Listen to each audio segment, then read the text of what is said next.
Hello, everyone, and welcome to this episode of 22 Minutes. I am Jason Bates, bringing you the lender side of things. Applause is a little bit off there, but timing's everything. Waking up. Yeah, Stefan. This is Stefan Cotton. He's going to bring us the realtor side of things. And then together, we hope to not only entertain you, but also bring you valuable content that you can use when you're looking to buy, sell, refinance, or invest in property in Arizona, Phoenix in particular, or across the country, I suppose. We can help people. We spoke to somebody, I think Mama Shucker, right? For a lack of better way of putting it. That we have some, possible contacts in her neck of the woods that may be able to help her. So if you're looking to buy, sell, refinance anywhere in the country, please reach out to us. We'd love to hear from you with that. We do this Monday through Friday. So if you're new to the show, this is a real estate talk show. We thought it would be pretty cool to put a lender and a realtor in the same room, so to speak, and talk about real estate. Not often do you get to talk to somebody that's a lender and a realtor at the same time. So we thought it'd be pretty cool to kind of put our two different perspectives on, or spins, or whatever you want to call it, into the real estate world. We have, if you've noticed, we have a interactive deal. So if you're watching us from Facebook and you're watching us from our Facebook page, 22 Mins, then first of all, like that page. And then you can also write a comment below. And when you write your comments below, they'll show up throughout the show. So if you want to participate in the show, you can certainly do it that way. I'm working on some... We try to address those. Yeah, we try to address those. Yeah, I'm working on trying to get the comments from YouTube as well over. Oh, okay. That'd be interesting. Yeah, it's a little technical. It's kind of geeky, I guess, but we'll get to it. Hey, I want to do today tweet quote of the day. We always do a tweet quote of the day, so let's get right to that one.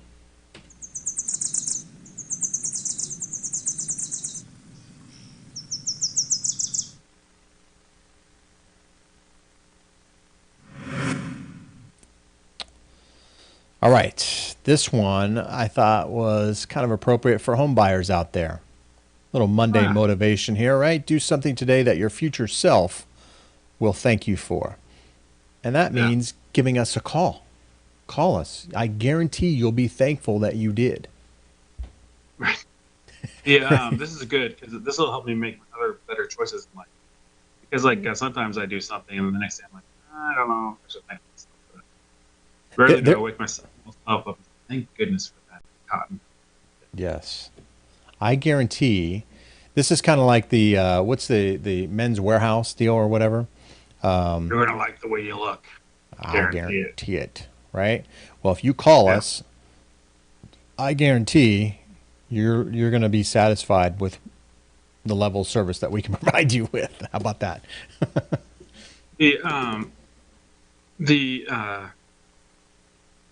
There's so many stories I have, and we're not trying to describe it. There's so many stories I have where a young couple buys a house and they sell it and they make 30, 40, 50K.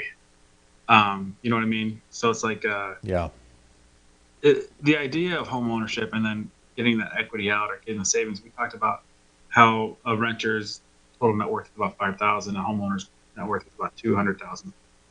I mean, just a little bit. So I'm not trying to, preach to anybody that, doesn't understand. I mean, there's a lot of people here that don't want to buy or whatever, but the idea is you get more. You get so much more when you become later on in life. So I really agree with this tweet quote of the day.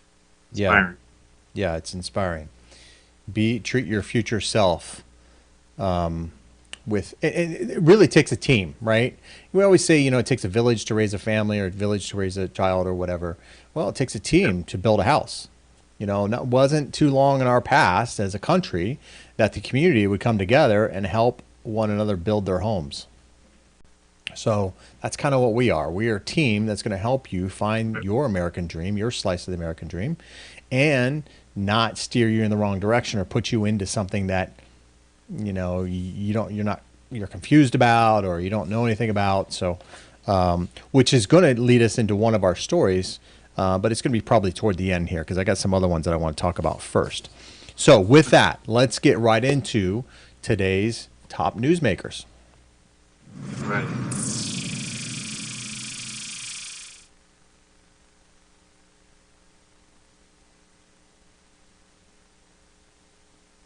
All right. Whoops, I got to change these. It's going through my slides too quick. Going through my Nobody slides. pay attention. Don't pay attention to the top part. That's all right. That's all right. Here we go. Still rotating. Oh, There you go. There we go. All right. So the top news of the week, past week, is home prices set new record. And I saw this in, yeah, exactly. that's new story. I mean, well, we've been seeing them going up, but a record for Come what? again. Yeah, come again. So yes, they set a record. Home sales are still hot despite lack of inventory. This has pushed home prices up, but hasn't cooled demand. Some thought home prices in 2007 were too high and created a bubble, but current home prices have surpassed that level. I don't know if they have here in Phoenix. I don't know if that's necessarily true. Not yet.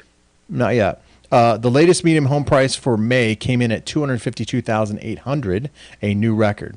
After a little dip in April, existing home sales were up 1.1% in May and up 2.7 from a year ago, 2.7% from a year ago. I saw in Los Angeles in 2007, I think the median sales price was like $550 or something like that. It's now like Wow. $729. Crazy expensive there in Los Angeles right now. Okay. Again, I don't know. I must have Vegas on the mind, man, because we're talking about Los Angeles earlier too on the pre-show. I thought you said Vegas again. I was like, what's up with Vegas? Why is it so high? But yeah, Los Angeles Yeah, Los makes more Angeles. sense. So pretty pretty crazy, I guess. We haven't seen that Right. here in Phoenix. We've always said here in Phoenix, Phoenix is one of the cheapest West Coast cities to live in with all that we have to offer, which is a lot for a major metropolitan Right. area. I mean, we have a lot to offer people, which is why I think a lot of companies are moving here to Phoenix as of recent, which is going to be good for stability It's a here good. in Phoenix. It's a good place for a hub. Anyway, I mean, we're talking about even. I mean, there's growth and stuff going on near the 303. We talked about 1,500 jobs for like the USPS or UPS or something. Yeah, Jobs created. I mean, that's one thing. And then we're also talking about Intel, Apple, and those guys on the east side, right? yeah, yeah, absolutely, absolutely. All right, next one here, and I'm not one to throw around names or anything like that, so I kind of hesitated about doing this. However, I think it speaks to a much larger thing that we've talked about here. It's Loan Depot. My son, in all full disclosure, my son works for Loan Depot. So, Loan Depot is 50% builder business, which is a little bit of a shocker. I don't know if they have so much of a stranglehold here in Phoenix or not, but one company that doesn't seem a bit worried about the CFPB's warnings about MSAs and joint ventures is Loan Depot. This is why this story is so relevant. CFPB, if you've followed the show, has made some announcements about MSAs and doing some things for builders or realtors and things like that. Yep. Loan What Depot does is not MSA stand for? marketing service agreement. Okay. Yeah. Loan Depot has garnered a huge chunk of builder business by offering every type of relationship to builders, from MSAs to banker or broker joint ventures to just being a preferred lender. Their builder brochure claims they offer everything a builder could want, from technology the builder can use to rock solid approvals upfront and on-time closings.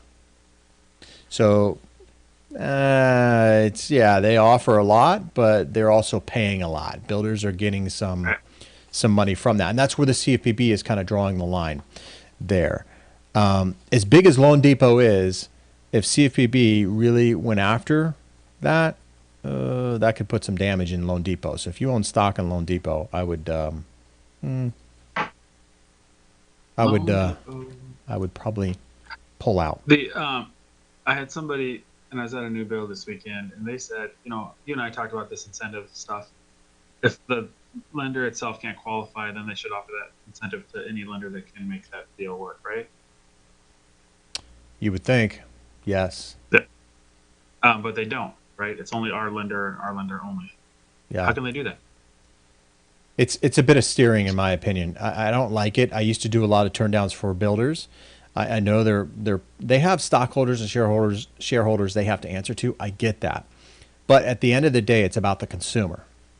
If you can't service the consumer, then the consumer has the right to go. The government, for gosh sakes, the government says, hey, look, we want you to shop to get the best rate and the best deal. We encourage Yeah. that through through the disclosures for people to do that. And for the builder to kind of, hold a carrot or dangle a carrot over somebody's head. Think if your sellers did that. Think if your seller said, okay, I'll accept your offer on your house, but you have to use this lender over here. Right. Otherwise, you don't get the incentives. Yeah, the closing costs. Yeah. So it just seems a bit How can they illegal. get away with it? Yeah, because if a seller says that, then that's illegal, right? I mean, Yeah. Yeah, it's steering. So they have good lobbyists. That's the bottom line. And they lobby against, hey, we've got a bigger picture to look out for. We can't manage 50, 500, 1,000 different loan officers for 1,000 different transactions that we're trying to close in one right. month. It's impossible. Yeah, and that's the argument they gave me.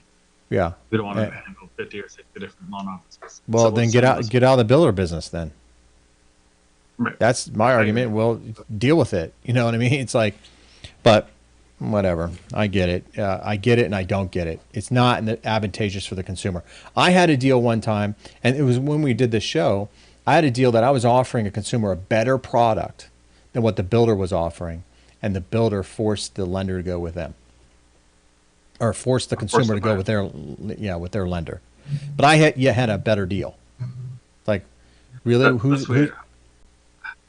Yeah. How does that matter? I mean, how can a builder require that you use a lender if Well, they if they can't. just say no? They can't. Yeah. But what they do is they say, okay, if you don't use our lender, then you lose the incentive. So they tie the Right. incentive to the lender, to using their lender. $5,000. That's what we're talking about in this one place. Yeah. $5,000. Yeah. So you lose that incentive if you don't. You sure you can use whatever lender you want. Sure. Yeah. But then you're gonna lose the incentive. So we're not at a point yet where, and people think, hey, when I get this $5,000 incentive, I'm getting a good deal. Well, if you look at the big picture of everything, well, you might be paying more. Inventory is so low right now, it's hard, but they're making up that $5,000 in other areas. Even if they're only Right. charging $25 or 25 cents a square foot for the tile that you're going to use in the house extra. They're making it Right. up. They're not losing money. So, oh well, it is what it is. Get off Sorry, that. just a little frustrating. It is frustrating. It is frustrating. It's frustrating on my end. It's frustrating for a lot of LOs here. A lot of LOs have written the Mortgage Bankers Association complaining about it. It doesn't seem to go anywhere. It is a bit frustrating. All right, next story here. Homie. Company says it can cut out the LOs. Speaking of cutting out LOs, right? Homie says it can cut out the LOs. Homie, a Utah-based tech startup, has had success in cutting out the buyer's real estate agent from the transaction. So this is similar to Open Door and OfferPad and things like that. Yeah. Flat fee and discount real estate brokers are pretty common now, so that is no big deal. But Homie says it can be transferred to the mortgage business to give the lowest rates in Utah. They will have salary-only LOs instead of commission-based originators. That is hardly new. That's not really new. I mean, that's pretty much what all the big banks do. But companies like Homie soon realize that you are paying the LO for all the time they spend when no loan is produced, so commission is not as expensive as one thinks. On the other hand, the company may find that only sucking in on the top end of the market, which is what you get in this program, can you get in hot water with the fair lending rules very quickly. So they want to cut out the LO, but then you really run the risk of getting into fair lending rules and things like that. So Yeah. I don't know if it's such a bright idea. I like these startup companies. They think they can just reinvent things. How long has banking been going on in the United States? I mean, since Right. the Mayflower. Well, I I think it's the mean, same thing where you have a problem. You figure if you can create a solution, then you become a millionaire. That's the whole entrepreneurial spirit. yeah, So these guys think that the lending and cost might be the issue. So they're trying to. I get their motivation, but yeah, things work for a reason. But yeah. here's what I understand. When I think about um, Utah, I think about older white people, right? Hold on, am I wrong? Am I I pushing hope we don't too have any far? Utah fans watching right now. Right. Well, hold on, because you said Utah, the company's homey, which is what I would think. Like people, I'm Right. older, I'm white, so I might say the word homey.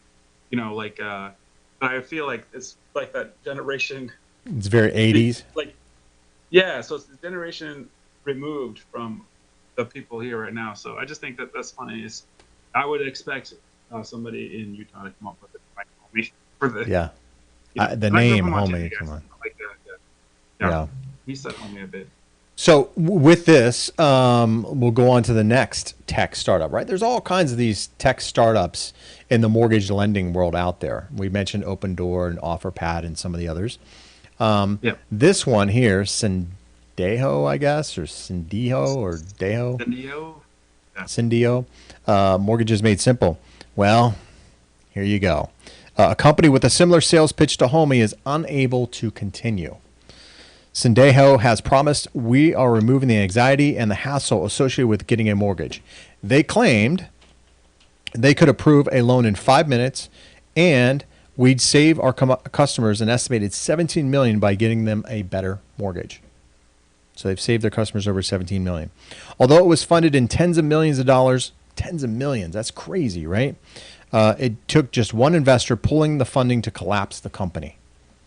When reality set in, founder Nick Stamos admitted, but startups are hard and simply the highest regulated complex business of mortgages.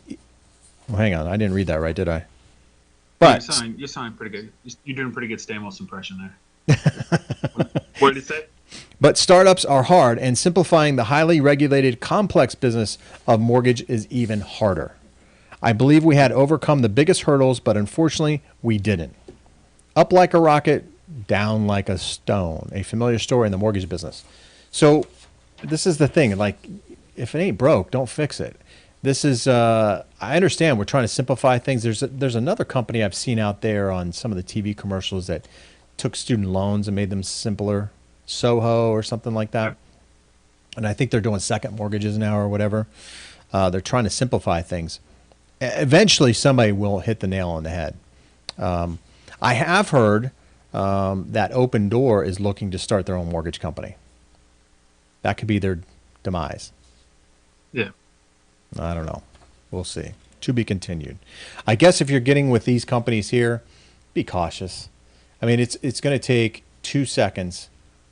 One investor pulling out, and the company's done, and you're left with no mortgage at all. Maybe in the middle of your transaction. Well, let's say you live in the house for 2 months. Now there's no mortgage. What happens then? Well, they probably sell these mortgages on the secondary market. They're just there to originate the files, but Right. still. Yeah, if you're 2 days away from closing or 2 weeks from closing. Yeah. Right. Just cautious. I mean, I think it's still. It's just like you as an agent there. It's still a handshake. It's still maybe a belly-to-belly, face-to-face type of business transaction. Yeah. Remember, this is the largest investment that you probably will ever make in your life. And some things just shouldn't be so simple as a click of a button. It just shouldn't. Especially if we're talking about the integrity of the secondary market, which led to part of the collapse, right? So Right. Things have to be done. There's certain things that have to be done to keep the integrity of the system together. So these simplified mortgages, although I'm a fan, if we can simplify things, great. But there's certain hurdles and certain criteria that need to be met during that process. Right. All right, last story here. Oh, Okay. No, it's fine. Yeah, I was just going to reiterate what you were saying, but it makes sense. yeah. Last story. Let's get to it. I'm ready. You ready? September may be when the Fed begins bond tapering. So what's that mean, Jason, right? The Federal Reserve is so confident people will be willing to buy Fannie Freddie bonds that they are going to slow down and eventually stop buying them.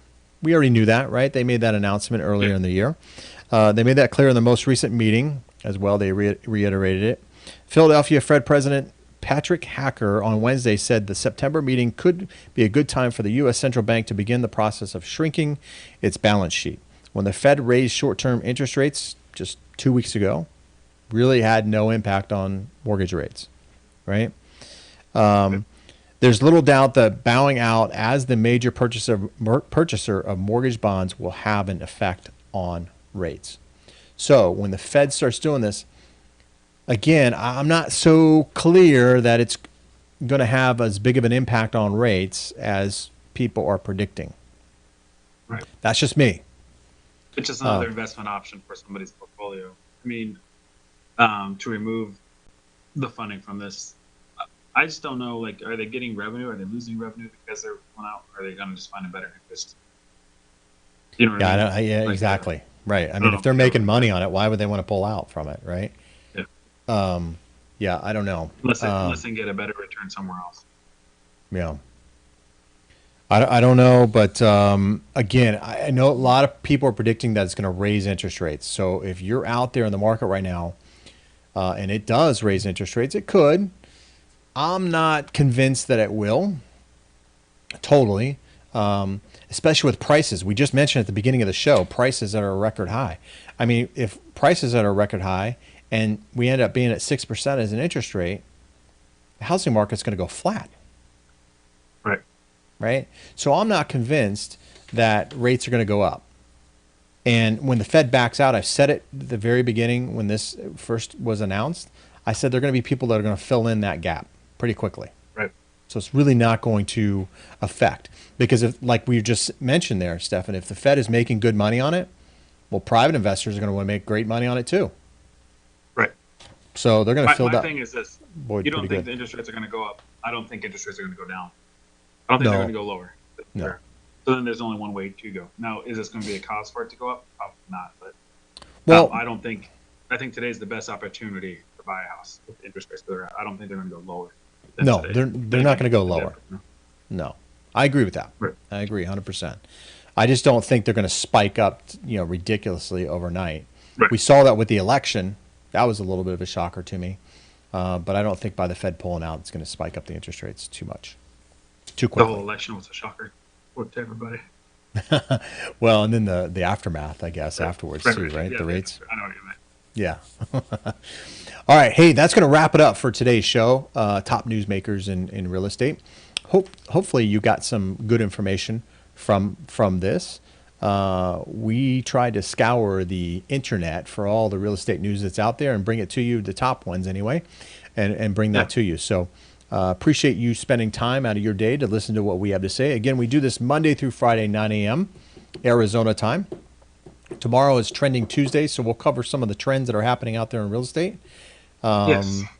And then we'll take it from there. But hey, again, I always have this call to action. If you're on Facebook, maybe you're watching it from a different group or whatever, and you're just kind of browsing around, head over to our Facebook page at 22 Mins. Like the page. That way you'll stay up to date every time we go live with the show. And share with your friends and family. If you know anybody that's looking to buy, sell, refinance property, or invest, we would love to be the team of choice. So please reach out to us. We'd love that opportunity to represent you. Why not? Yeah, That's what why you not? need to ask yourself today. Why not? Why not? Tell your future self. Why not? Yeah, thank you. All right, cool. That's going to do it for today's show. Everyone, have a great day. Try to stay cool out there. It's still pretty blazing hot. It's going to cool off a little bit this week, but stay cool out there. Drink lots of water. We are headed out of town this week. So. Oh, yeah. When? Wednesday? Yeah, so Wednesday. So we'll do Monday, Tuesday, Wednesday this week. Okay. All right, cool. Sure. Everyone, have a great day, and we'll see you tomorrow.